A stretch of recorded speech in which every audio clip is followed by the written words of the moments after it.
کہانیاں سننے لگے کہ زیلنسکی نے بڑے پیسے بنائے جو ان کو ایڈ ملا وہ استعمال کیا ہے اپنے لیے، $100 ملین اس کے پاس رکھا ہوا ہے باہر، پتہ نہیں پبلکلی ایکسپریس کرنے کے بعد جب یہ پریس کانفرنس میں آیا تھا تو ظاہر جھڑپ ہونی تھی ان کی، اور ہوئی۔ آپ لوگوں کو پتہ نہیں پتا ہے کہ نہیں، گورباچوف نے آ کے کہا کہ اب سوویت یونین ختم ہو گیا ہے، ہمیں آپ نیٹو میں لے آئیں۔ امریکہ نے کہا نہیں نہیں نہیں نہیں، یہ نہیں۔ کیوں کہا نہیں نہیں؟ اس لیے کہا نہیں کہ امریکہ ملٹری انڈسٹریل کمپلیکس بغیر ہتھیار اور بغیر دشمن ان کا تو کاروبار ہی نہیں چلے گا۔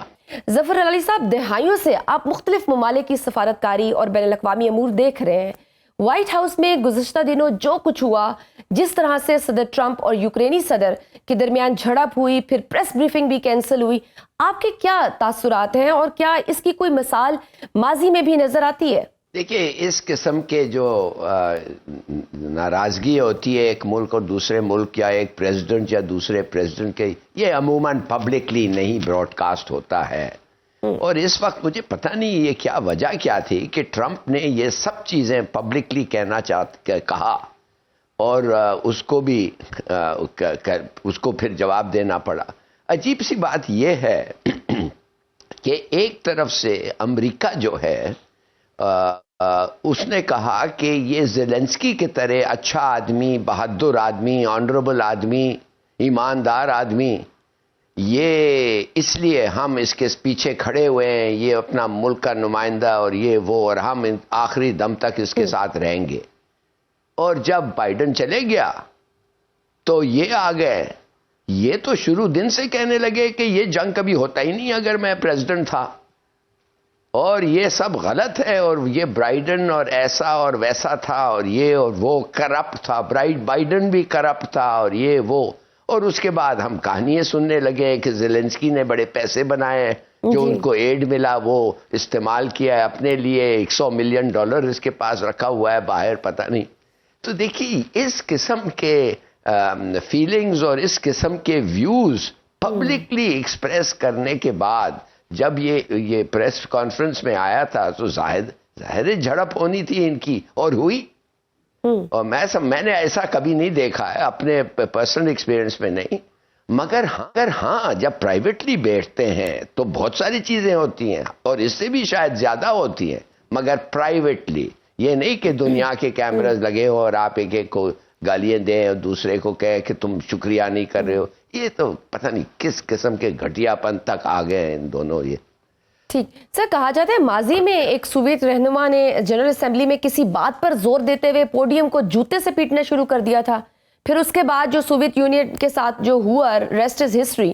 تو امریکی اسٹیبلشمنٹ یا عوام سے ٹرمپ کے اس رویے کے کوئی نتائج آئیں گے؟ دیکھیے، پہلی بات تو یہ ہے کہ یہ پوتن نے جو ریئیکٹ کیا ہے، جو انویڈ کیا ہے، کیوں کیا؟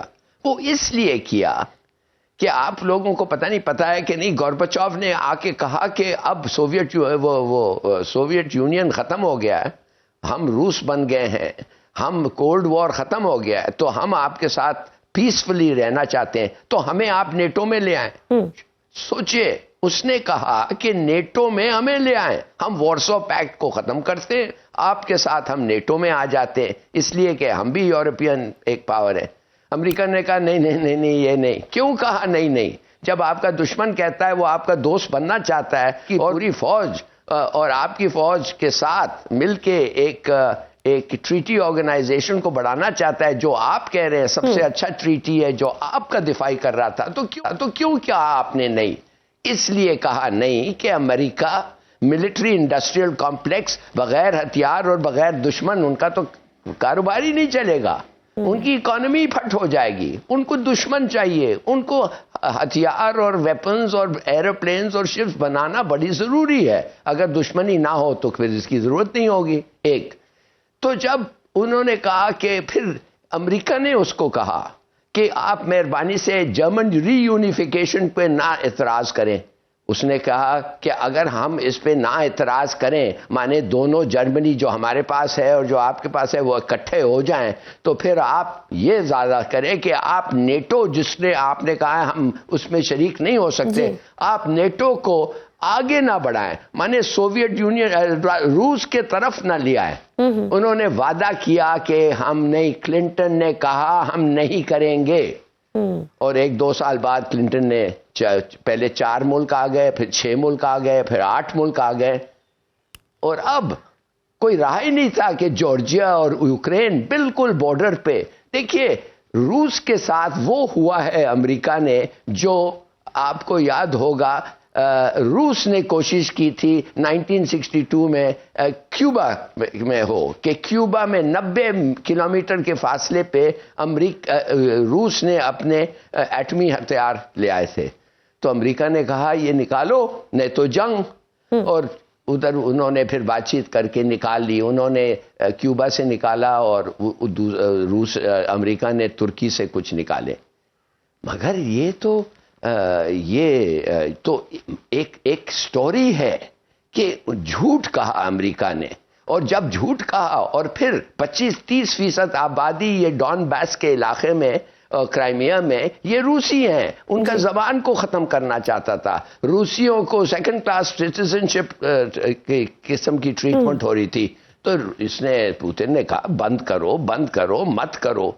مگر جب انہوں نے دیکھا کہ اس کا جواب یہ ہے کہ 221 میں یوکرین ابھی جوائن کرنے والا تھا نیٹو میں, تو پھر اس نے کہا کہ بھئی یہ تو بات نہیں سنتے, تو وہ اٹیک کیا.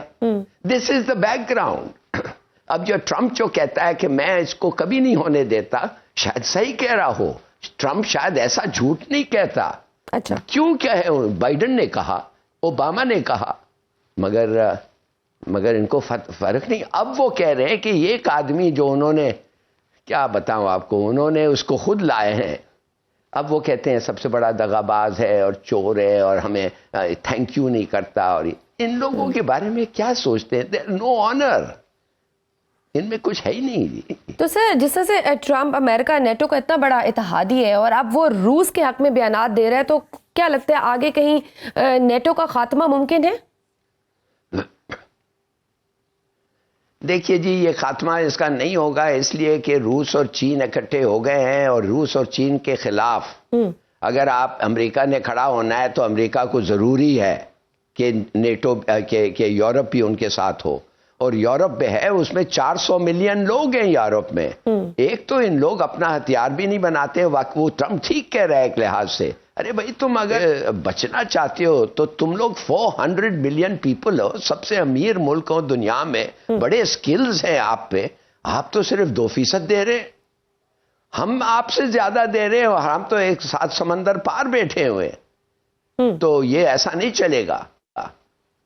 اور اب شاید ان کو سمجھ آئے یہ یورپینز کو. تو سر کوئی پیچ اپ ہونے کا بھی ہے, کیونکہ جیسے 2017 میں امریکہ کے صدر ڈونلڈ ٹرمپ نے ایک تقریر کرتے ہوئے شمالی کوریا کو مکمل طور پر تباہ کرنے کی دھمکی دی, اور پھر ان کے رہنما کم جونگ کو ان کو حقارتاً راکٹ مین بھی کہا. لیکن پھر کچھ عرصے بعد دونوں میں محبت ناموں کا تبادلہ بھی ہوا, سنگاپور میں تاریخی ملاقات بھی ہوئی. اب صدر ٹرمپ نے یوکرینی صدر کو ڈکٹیٹر کہہ دیا ہے. آپ کو لگتا ہے دباؤ بڑھا تو صدر ٹرمپ اس پالیسی پر بھی نظر ثانی کریں گے؟ پہلی بات تو ہے ہی ڈکٹیٹر نا, اس نے تو بڑا فائدہ اٹھایا زیلنسکی نے. اس نے مارشل لاء ڈکلیئر کر دیا اپنے ملک میں, اس لیے کہہ رہا ہے کہ ہم جنگ میں ہیں, تو اب جو وہ کرنا چاہتا ہے کر رہا ہے. جتنے اس کے پولیٹیکل دشمن ہیں سب کو جیل میں ڈال رہا ہے, لوگوں کو مار رہا ہے, پتہ نہیں کیا کیا نہیں کر رہا ہے. ادھر سے پیسے نکال رہا ہے, ادھر سے کہہ رہا ہے یہ مارشل لاء ہے, یہ وار ایفرٹ پہ ہم کر رہے ہیں. تو ایک لحاظ سے جو ٹرمپ کہہ رہا ہے وہ ثبوت دے رہا ہے, کہتا ہے دیکھو یہ حرکتیں ایسے کر رہا ہے, یہ تو یہ ڈکٹیٹر نہیں ہے تو کیا ہے.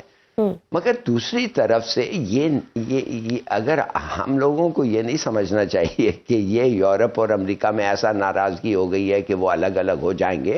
دے کی ناٹ افورڈ ٹو الگ الگ ہونا.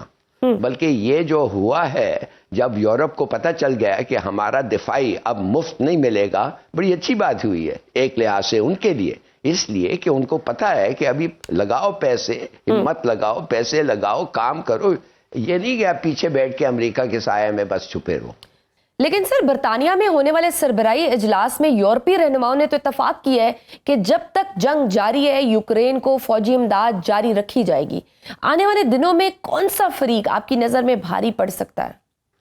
یہ کچھ نہیں جی، یہ اگر کل سیز فائر ہو جائے گا تو اس کے معنی جنگ ختم ہو جائے گا نا، تو پھر ان کو اتنا دینا نہیں پڑے گا. اور آخر یہ بھی چاہتے ہیں کہ ادھر کوئی سینسیبل ایک پیس ارینجمنٹ ہو، کہ امن ہو ادھر، مگر کس ٹرمز پہ؟ دیکھیے ایکچولی سٹکنگ پوائنٹ کیا ہے؟ سیز فائر نہیں ہے. سیز فائر تو کبھی بھی ہو سکتا ہے، اور کبھی بھی پھر سیز فائر ختم ہو کے جیسے اسرائیل میں پھر جیسے غزہ میں پھر شروع ہو سکتا ہے.